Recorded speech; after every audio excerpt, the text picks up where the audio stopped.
الحمد لله رب العالمين، والصلاة والسلام على الحبيب النبي وآله وأصحابه أجمعين صلى الله عليه وسلم.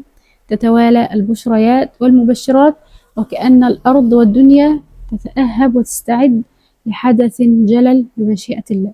لكن قبل هذه الرؤيا أو قبل أن نقول هذه البشرى، هذه رسالة كما تظهر على الشاشة وصلتني قبل ساعات من الضفة الغربية، فرجحت أن أنشرها لعلها تنفع أو تحذر وتنبه الآخرين، والله المستعان.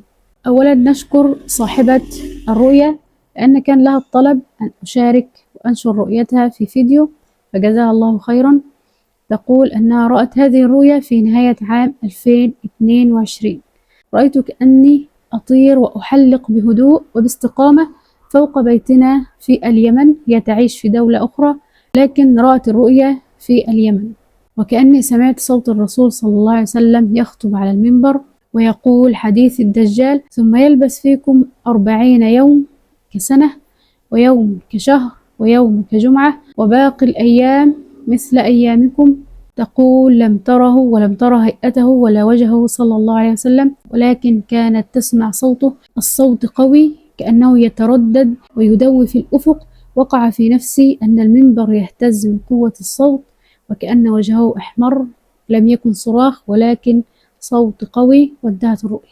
كما قلنا في الفيديو السابق أن عدم رؤية وجه النبي صلى الله عليه وسلم وعدم وضوح وظهور هيئته الشريفة دليل على أنه يكون رمز لرجل يؤدي رسالة، ويكون على نهج النبي صلى الله عليه وسلم. أحيانا قد يكون تعبير الطيران في الهواء اتباع للهوى أو اتباع للأهواء، ولكن القرينة هنا أنها باستقامة، دليل على أن عندها الطموح والهمة العالية، ولكن في الخير وبما يرضي الله عز وجل. كما قلنا أن هذا رمز لرجل يؤدي رسالة قوية وقول حق، جاء كأنه يخطب ويهتز المنبر ويخطب في الناس، أي أنه ينشر دين الله عز وجل وينشر الحق ويؤثر في الناس، ويأتي منبها في وقت غفلة عظيمة، لأنه تحدث عن الدجال، وهذا دليل على قرب وقوع علامات الساعة الكبرى، ودليل على غفلة الناس في هذا الوقت، غفلة كبيرة.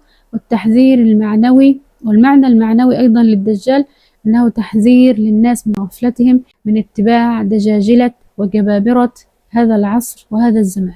صوته الذي يتردد ويدوي في الأفق هو صيته أي خبره، وصيته الذي يذاع ويدوي في الأفق أي تسمع به الدنيا كلها تقريبا.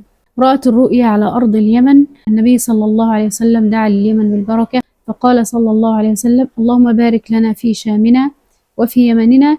هذه البركة مكملة للبشرى ولمعنى الرؤيا، وأيضا قد يكون دليل على أن أول ظهور لهذا الرجل من أرض اليمن. والله تعالى أعلى وأعلم. سبحانك اللهم وبحمدك، أشهد أن لا إله إلا أنت، أستغفرك وأتوب إليك.